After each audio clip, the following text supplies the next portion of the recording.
It is difficult nowadays because we have so many processed foods. They addict us. It's really hard to get over the sugar. Like say, I'm not gonna eat sugar anymore, or I'm not gonna eat processed food. It's really hard because we basically addicted. The food industry have addicted us to it. Right, the food industry has a big conflict of interest. They're not out there to give us the best food. They're out there to sell us the most food.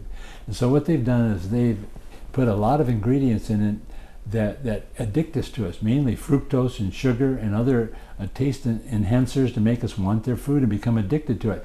In fact, studies at the University of Michigan by Dr. Gerhardt show that addiction to sugar is 10 times greater than addiction to cocaine. So they have addicted us purposely so we buy their junk food.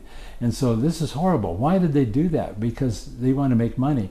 Most of these people came from the tobacco industry, and when tobacco was shut down, they moved into the food industry. They used the same tactics to get people addicted. And they have all kinds of chemicals that have been approved by the FDA and the CDC to addict us. And so we become addicted to these foods. It's very hard to kick the sugar habit, but it's not impossible. If you get on our program, we're going to show you how to make it fun and easy to kick the sugar habit. And how about those dangerous preservatives and additives?